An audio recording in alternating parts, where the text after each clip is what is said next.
Hey guys, it's Arcane. Today I'm going to be doing a rumour overview and confirmed specs of the next gen consoles. So today it's going to be a half a game of Team Deathmatch on Carg Island, and I'll be using the F2000. I think I end up going 32 and 20, and there's a lot of dropped frames in this gameplay for some reason, but I wanted to bring you guys a game, and this is the best one that I could find. So anyway, let's get on. So first of all, I'm going to be covering the Xbox 720 because if I do get a next gen console, this will be the only one that I will be purchasing. So it's almost definitely confirmed because Ubisoft have announced that they're actually developing a game for the next Xbox, which is presumably going to be called the Xbox 720. And yeah, so they've been saying that they're going to be developing a game for the next generation Xbox, whether it be Xbox 720, Xbox 3, whatever it's going to be called. And people presume the release date of the next Xbox will be around the winter, fall, or the holiday season of 2013 in time for Christmas. This will be good for boosting sales because it's around Christmas, so many children will want it as a main Christmas present, and so the sales will be a lot greater than if they released it maybe in February of this year. So next along is the RAM that's rumoured to be in the Xbox 720.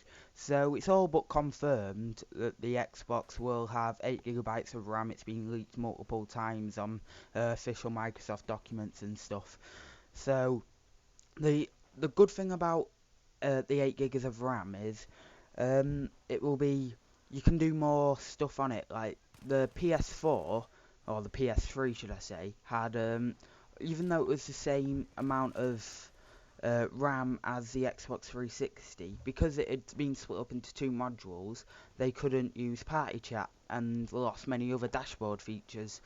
So 8 gigs of RAM will allow better multitasking. So maybe you could have two games running at the same time or something like that, or a more sophisticated dashboard.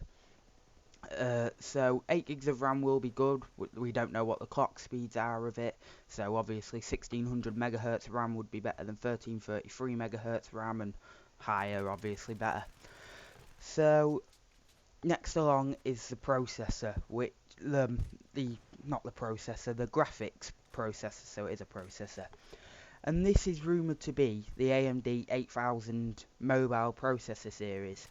Now, this I don't really agree with.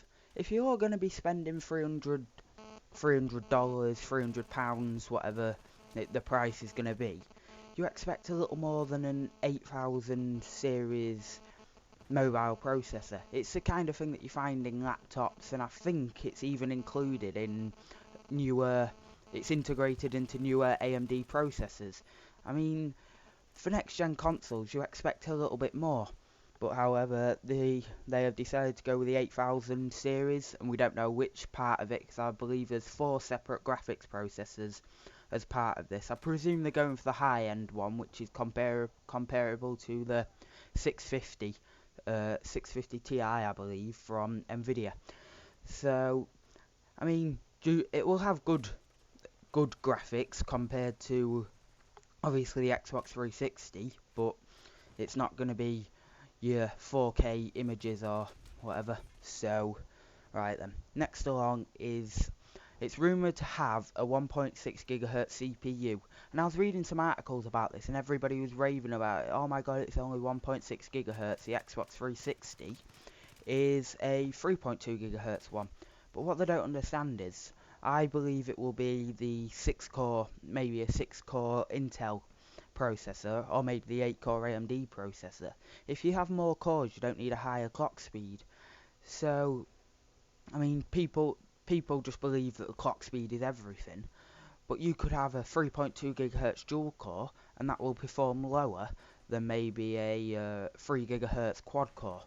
So I don't see what the big rant about that was, because they might use a 8 core Black Edition, but hopefully they'll use an Intel processor, which leads me on to my next thing. Will they use AMD or Intel? I believe they might use Intel. I believe they might use AMD on this series due to them using an AMD card. Because if they're using an AMD processor which has built-in graphics, they'll be able to crossfire the built-in graphics compared to the mobile graphics, which will lead to a significant graphics boost. And I believe the AMD cards and processors just work better than an AMD card and then an Intel processor, because they're built to work together, hence the crossfire with your built-in graphics and your integrated graphics or standalone graphics. However, the previous Xbox went with a 3-core Xenon, I believe, which was clocked at 3.2 GHz. And this was a very expensive processor, and is probably comparable to maybe a quad-core i7 now, so maybe they'll go with a quad-core i7, I'm not really sure. So, I mean, that's the kind of thing that we'll just have to wait and see, and there's barely any leaks or leads, but I'd just presume that they would go with an AMD processor and then crossfire the standalone graphics with the integrated graphics, but that's just my opinion. Leave your comments down in the section below of what you believe they're going to do with their processor. So, next thing along is, will it have a disk drive?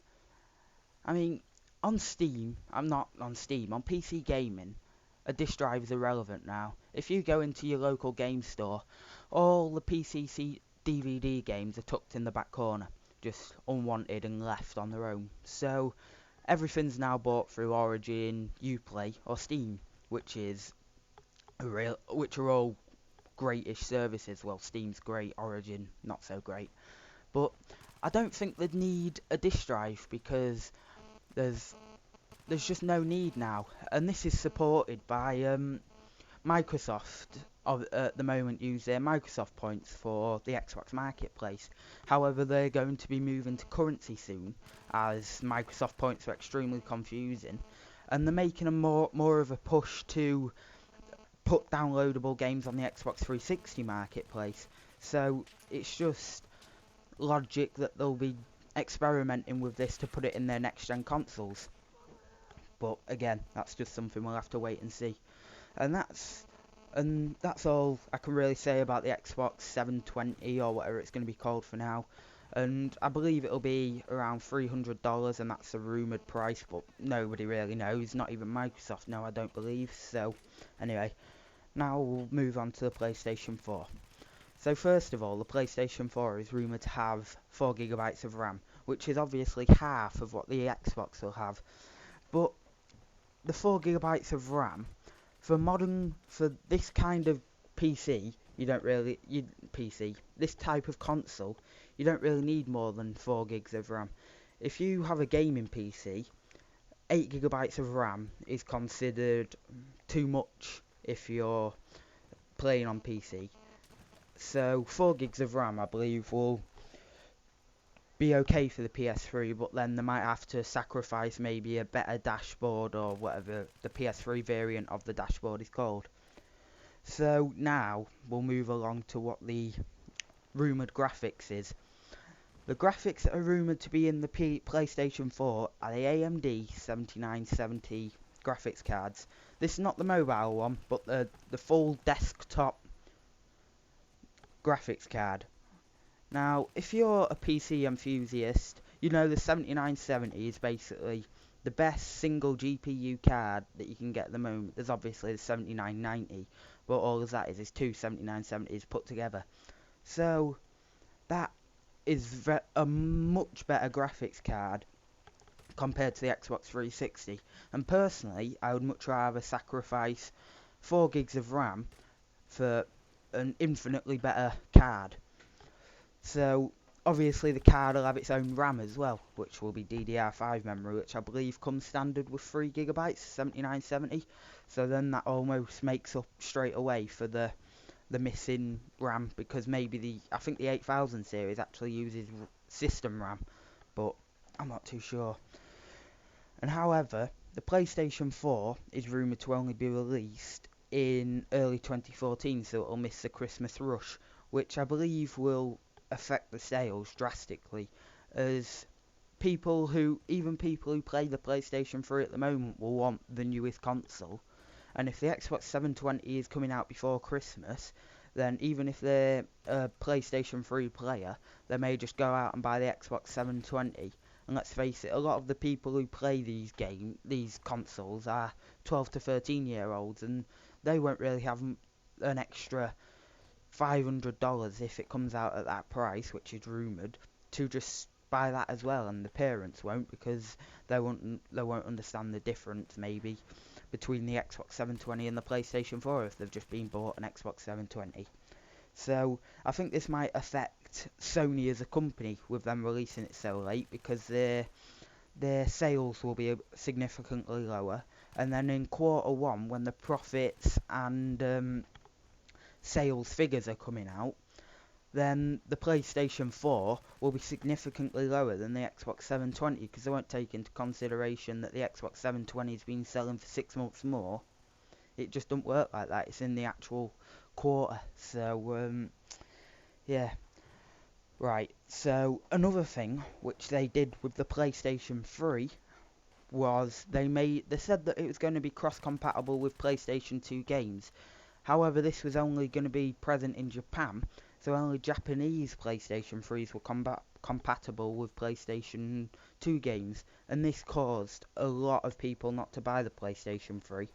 And it's been rumoured that they're going to do it again with the PlayStation 4, so PlayStation 2 and 3 games won't be cross-compatible on the PlayStation 4, which I find it a bit of a bummer, because I mean, I still have the original Halo for my Xbox and just enjoy sometimes going on it, or Halo 2, and it's just nice to revisit it instead of having to mess about with emulators on a PC and stuff like that. So, and this is inevitable really, but Sony have just filed for a patent that will stop second-hand games from working on their PlayStation. That's it, just not at all. Like, very much like the EA do now with their Game Pass, I believe. But, so that's just going to stop second-hand games, which is actually the game store's largest profit in a lot of ways, because the money that they make from the second-hand games is pure profit. Whereas if you sell a brand new game, you've got the actual game creator, and then you've got the middleman, and then there's just so many people taking chunks out of it that it makes it almost worthless selling. So obviously there's going to be no second-hand market. So now the game shops are going to go bust, and then so it's just going to be inevitable that all of them are going to go to cloud-based gaming. It is the future. So I believe the PlayStation 4 also won't have a disk drive, but I'm not too sure, because a lot of people buy the PlayStation 3 as a Blu-ray player, as it comes out with firmware updates. However, other Blu-ray players don't come out with firmware updates, so it makes the PlayStation 3 a better buy at maybe £200 over £120 Blu-ray player, because it plays games, and then you've got Netflix, and then you've got your other streaming content, and then if you buy a Blu-ray player, it just plays Blu-ray movies, and for an extra £70 more, or $100, you get so much more expandability with the console. So yeah. And will the PS3 also have HDCP as the PS3 has? Because I see it as people who do gameplays is basically free advertising. However, Sony are stopping people from doing this. Well, not stopping people, but making it hard. And there's many YouTube commentators who have PlayStation 3s, but don't do commentaries of them because they just can't, because of the copyright protection that's on the PlayStation. So that's all I've really got on the PlayStation. It's rumoured to be around $400 to $500, and they're still supposed to be making a loss on that. So yeah, right. So now on to the other next gen console. In fact, the only one that has been officially announced by the company is the Steam Box. So, as I'm sure you know, Steam is made by Valve, who make games such as Left 4 Dead, Counter-Strike, and another array of games, and are also the runners of Steam. So, Valve will be making this Steam Box as a a closed PC platform, supposedly on Linux, as if you're on the Steam marketplace. Valve are making a really big push to get content creators onto the Linux platform. So, and Linux is a very open and fast system with um, not so fast system specs, so you can squeeze a lot more out of your components, as Linux is very light based and takes up very and doesn't strain your PC at all. So I'm going to carry on this for a bit, so I might put some clips in at the so I might be adding some more clips on. So it's Steam have been making a very controller based push, as in the Steam sale at the bottom there is a controller optimized sale. So this is saying that they're going to be using a controller and not a keyboard and mouse, because if you're playing on a big screen TV, you don't want to be using a keyboard and mouse while you sat on the TV. So it'll be controller based, and the big picture layout as well is also been baited for a long time and has officially just come out, and that will be what the software is on the Steam box. And however, there is absolutely no specs whatsoever that have been leaked, and it's just so tightly guarded. But it's supposed to be announced around March of 2013. However, if you have any history with Valve, you know, a Valve time, it could be March 2014 through Valve time. We just don't know. But until there's any official announcements, we just don't know. So anyway, guys, that's it for my little next gen console roundup. If you enjoyed it, could you please like the video and subscribe? However, there will not be any videos out through the next week. So anyway, guys, if you enjoyed the video, it'd be greatly appreciated if you could leave it a like, a favourite, and then perhaps subscribe to the channel for weekly videos. Maybe 2 videos a week soon. So anyway, guys,